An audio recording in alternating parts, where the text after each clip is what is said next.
سلام. مبحث آخر به من افتاده، میخوام که یه طوری جمع‌بندی کنم که زیاد متفاوت با قبلی‌ها نباشه، ولی متاسفانه فکر میکنم که خیلی متفاوت باشه. مبحثی رو که میخوام خدمتتون بگم اینه که چطور از روزمرگی بتونیم که استفاده مناسب تری بکنیم و با پذیرش روزمرگی بتونیم که یه آینده بسیار مناسب تر رو برای خودمون رقم بزنیم. حس خیلی خوبی دارم از حضور در اینجا و امیدوارم که بتونم با مطالبی که بهتون ارائه میدم دیدگاه جدیدی رو در مورد روزمرگی به شما نشون بدم که میتونه تو زندگیتون، تو ارتباطتون با دیگران و حسی که در درون احساس میکنید تأثیر فوق‌العاده زیادی داشته باشه.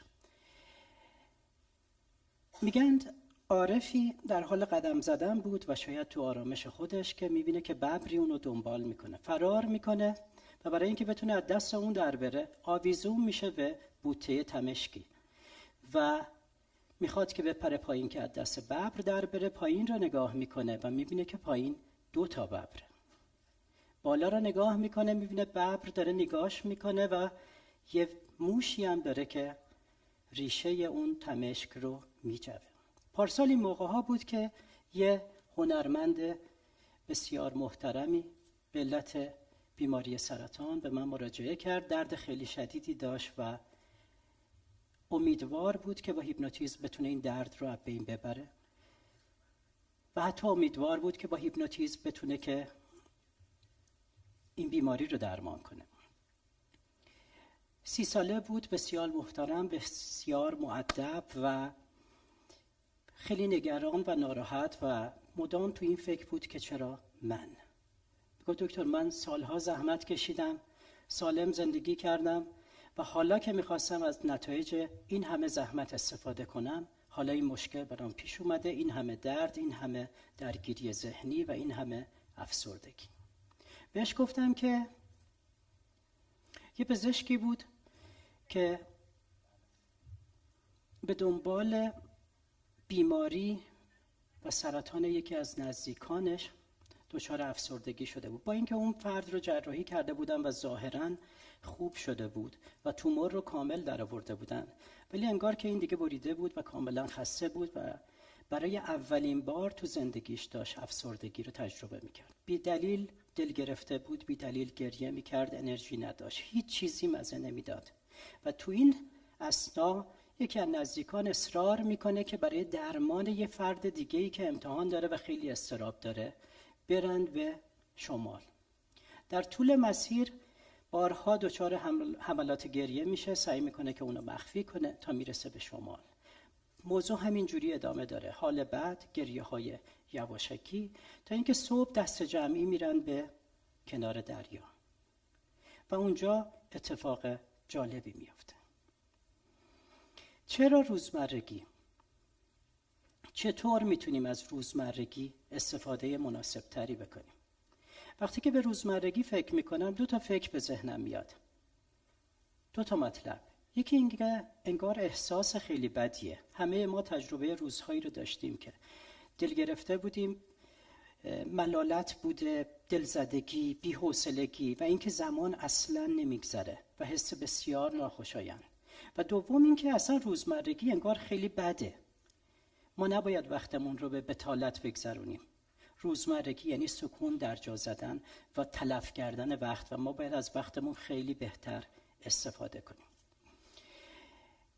تا چند لحظه دیگه من 2 تکنیک رو بهتون آموزش میدم عملی که بتونید سریعاً از حالت روزمرگی در بیایید، تو وضعیتی قرار بگیرید که زمان خیلی سریع میگذره در عین حال که دارید خیلی لذت میبرید.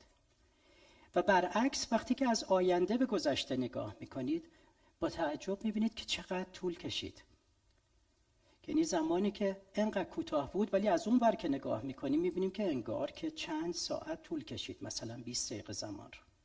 انگار که تو زندگی معمولی برعکسه، زمان معمولی میگذره یا کند، ولی به آخرش که میرسیم خیلی ناراحتیم که چرا انقدر زود گذشت.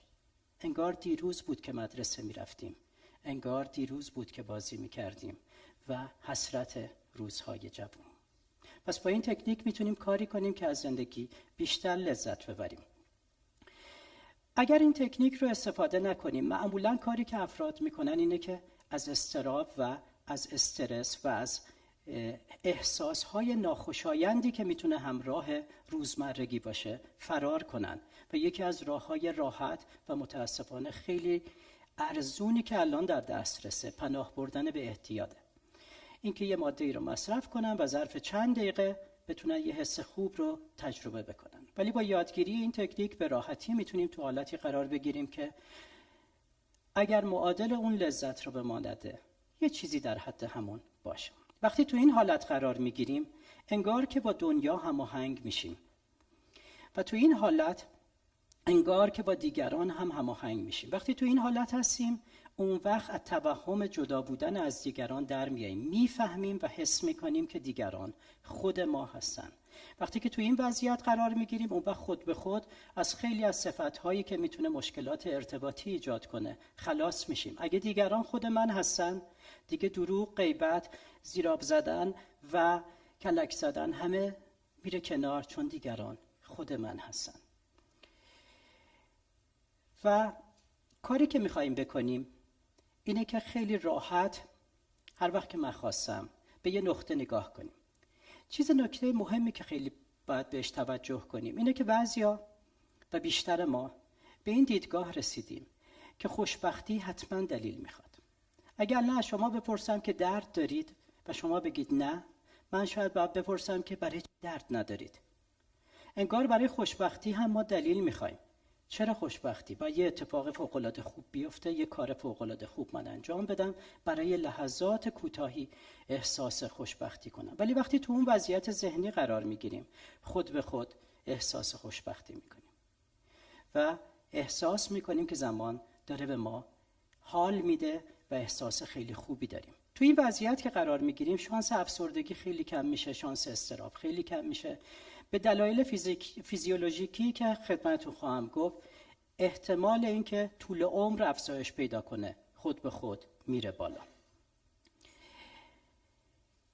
شاید با این روش بشه کاری کرد که فرد احساس کنه که زمان داره خیلی مزه میده و خیلی طولانیه. اگه ما میتونستیم یه مریض سرطانی که 2 روز آخر عمرشه کاری بکنیم که این 2 روز براش 20 سال بگذره، در عین حال که درد و ناراحتی چندانی هم نداره، چه حسی داشت؟ اگه میتونست که بدون درد و ناراحتی چندانی زمان رو انقدر طولانی ببینه. حتما این تجربه رو شنیدید از دیگران که میگن قبل مرگ مثلا افتادن از بلندی، زمان افتادن از بلندی که 2-3 ثانیه بیشتر نبوده، براشون به اندازه 1 عمر طول کشیده و کل زندگیشون براشون مرور شده. و حالا میخوایم که تو وضعیتی قرار بگیریم که همون رو بتونیم تجربه کنیم، یعنی وضعیتی که زمان کند میگذره و از اون ور که نگاه میکنیم میبینیم که چقدر طولانی بود، از این ور که میریم جلو میبینیم که چقدر سریع گذشت. و حالا فکر کنید که یه کاری رو میخوایم انجام بدیم که زیاد خوشایند نیست، مطلبی رو باید بخونیم که زیاد دوست نداریم، کاری رو میخوایم انجام بدیم که زیاد برامون خوشایند نیست. و حالا تو اون وضعیت ذهنی قرار بگیریم، سریعا کار رو انجام بدیم، بعد 3-4 ساعت این 3-4 ساعت رو احساس کنیم که برامون انگار که 1 ربع بود و خیلی راحت اون رو بگذرونیم. حالا این وضعیت چیه؟ این وضعیت یه وضعیتی از بودنه، یه وضعیتی از پذیرش زمان حال. در گفتن خیلی راحته، در عمل با تکنیکی که میگم خیلی راحت تر. برای اینکه بتونیم که این کار رو انجام بدیم، مثالی براتون میزنم. حتما تجربه اینو داشتید و شنیدید که میگم فلان کار حال داد. خیلی باحاله. وقتی یه کاری بسیار لذت بخشه، انگار که ما رو از گذشته و آینده منفک میکنه و میاره زمان حال. و حالا اگه برعکس اینم باشه، یعنی ما تو زمان حال باشیم، میتونیم از آینده و گذشته فک باشیم و هر کاری رو که انجام میدیم برامون لذت بخش باشه و اون وقت از هر کاری که انجام میدیم لذت ببریم. برای اینکه بتونیم این کار رو انجام بدیم، باید که تکنیکی رو که میگم به راحتی انجام بدیم، ببینیم که چطور خود به خود ذهن تو اون وضعیت قرار میگیره. لازم به این که 30 سال دوره بگذرونیم، مراقبه کنیم، ریاضت بکشیم نیست. تکنیک بسیار ساده است. هر تئوری رو که آشنا میشم، سریعا این فکر به ذهنم میاد که خب که چی؟ آیا این کار عملیه؟ آیا همه میتونن انجام بدن؟ آیا عوارضی نداره؟ برای همه امکان پذیره و خوشبختانه این کار خیلی راحته، برای همه امکان پذیره و بسیار مفید. آیا میتونید که دستتون رو طوری بذارید که تا موقعی که کاری باهاش نکردید سر جای خودش بمونه، شل و ریلکس؟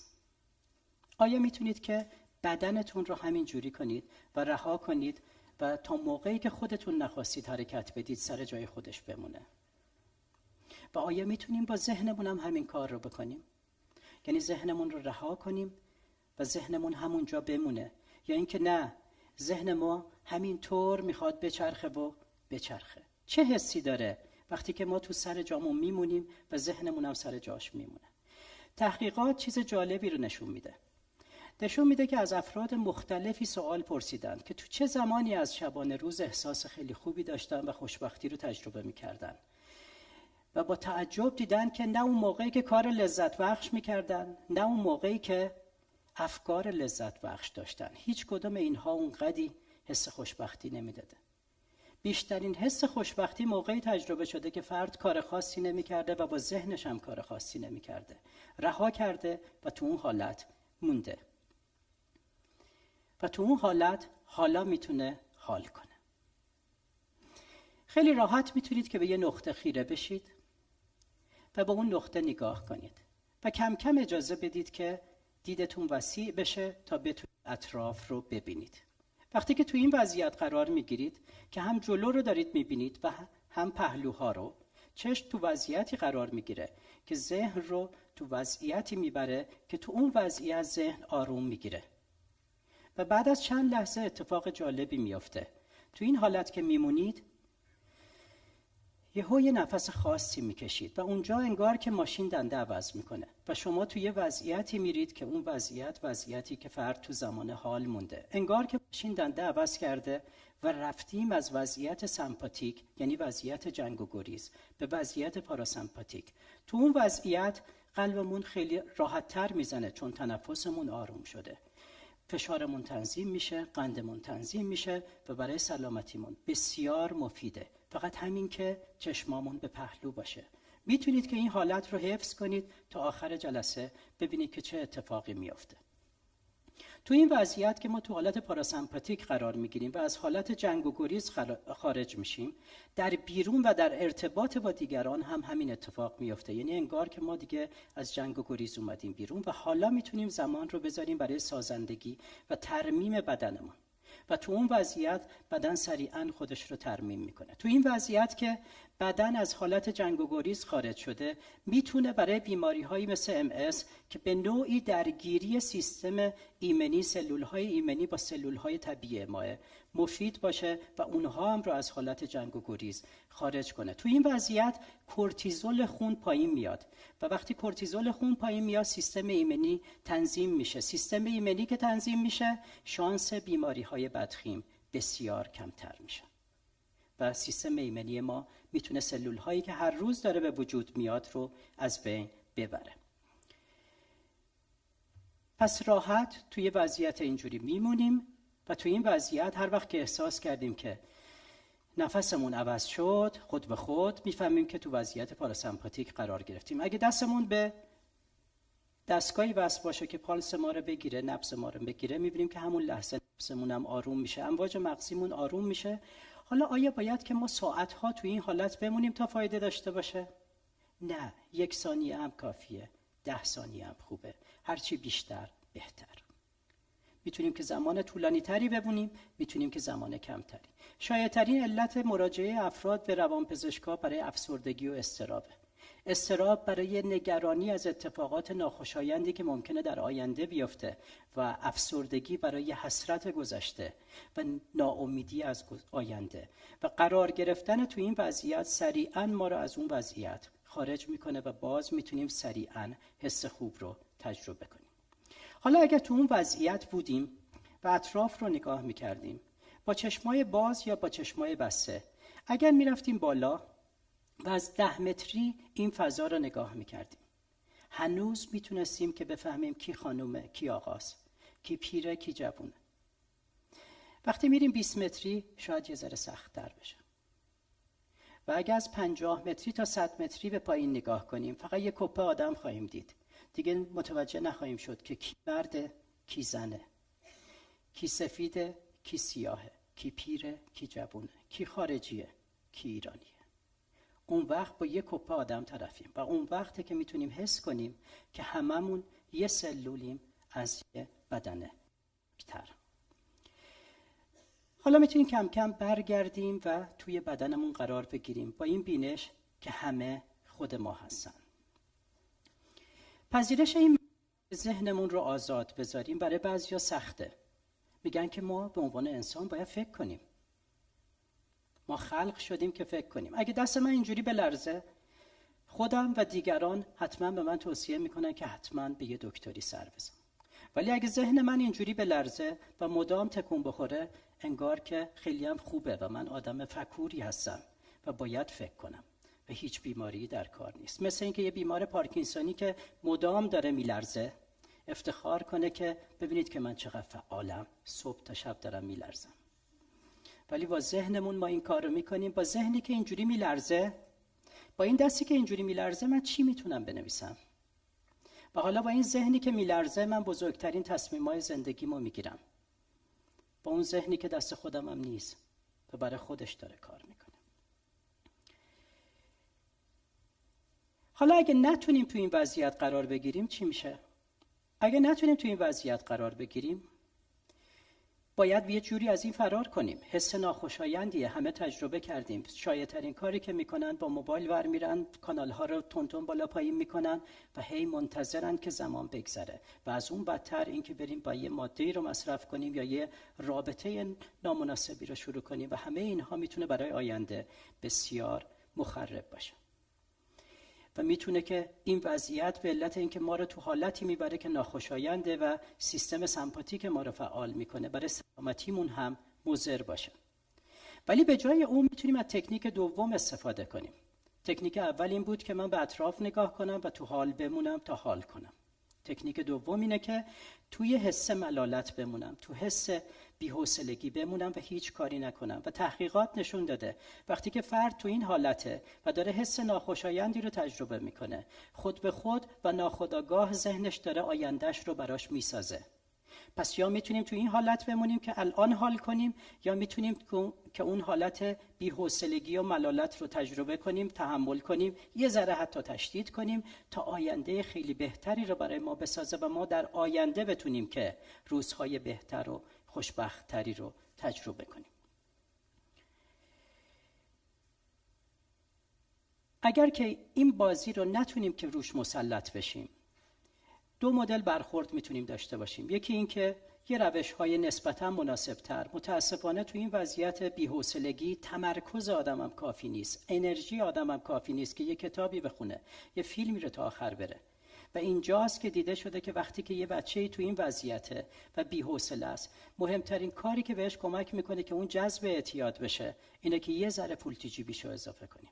وقتی پول تو جیبیشو اضافه میکنیم، شانس اعتیادش بارها و چندین برابر میره بالا. وقتی تو این حالت قرار میگیریم، وقتی به سن پیری برسیم، دیگه حسرت روزهای گذشته رو نداریم، چون برامون اون عمر 50 ساله، 70 ساله، حداقل 70 سال بوده، شاید هم 700 سال. حتی نوح هم که 90 سال عمر کرد، میگن که یه خونه برای خودش نداشت و پاهاش آویزون بود و بیرون بود و بهش میگن که چرا خونه نمیسازی؟ بیا آخه تو این عمر 900 ساله مگه میشه که خونه ساخت تو این وقت کوتاه؟ و اون پزشک افسرده تو شمال تجربه خیلی جالبی رو پیدا میکنه. از گروه جدا میشه و تنها برای خودش قدم میزنه و افکار همینطور دارن میچرخند و اونو خیلی اذیت میکنن. هرچی از جمعیت دور میشه و صدا کم میشه، کم کم میبینه که ذهنش هم آروم میشه و آرومتر، تا اینکه کم کم میبینه که از درگیری درونی آزاد میشه و حالا میتونه زیبایی بیرون رو ببینه، آبی دریا، صدای راه رفتن روی ماسه ها و بوی دریا و اون مرغ دریایی که اون دور میچرخه و میچرخه و میچرخه و چیزی رو که میدونست حالا میتونه حس کنه که انگار بیشتر مشکلات ما توی ذهنمونه.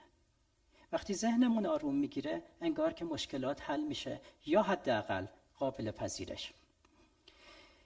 و اون بیمار سرطانی.